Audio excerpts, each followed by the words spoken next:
8. Tukar kaki. Okay geng, aktiviti pagi geng. 2, Kita meeting, 3, so kita buat toolbox sikit. 5, Senaman pagi buat semua pekerja biar semangat sikit. 7, 8. Apa tak nak buat? Okay. Cepat orang. Kita bagi dia orang semangat sikit kerja. 1, 2, 3, 4. Import daripada Ustaz Pasir Gudang, Encik Hafiz, dan SHO dia Encik Syafiq, langsung supervisor. 2, 3, 4, 5, 6, 7, 8. Angkat tangan. Angkat tangan. Bawah.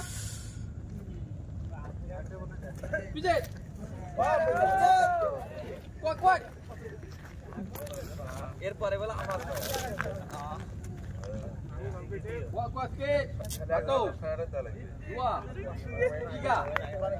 4, 5, 6, Masas dulu kan. 8. Cop. Ini nama dia masas.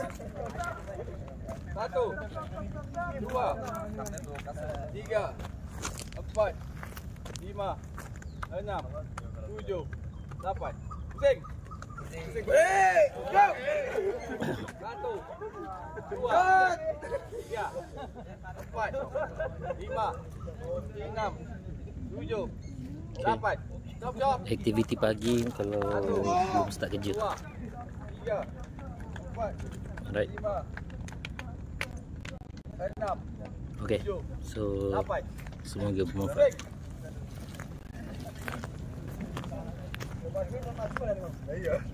Okey, tarik nafas. 1.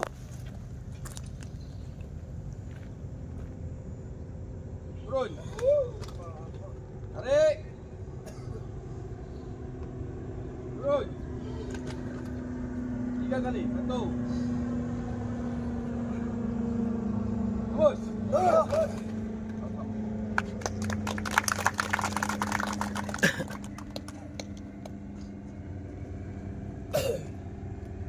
Okey semua. Sedap. Sedap kan? Ya.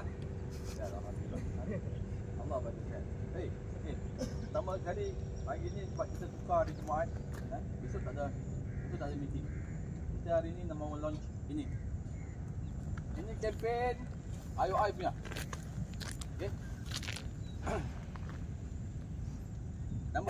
Nama kempen ini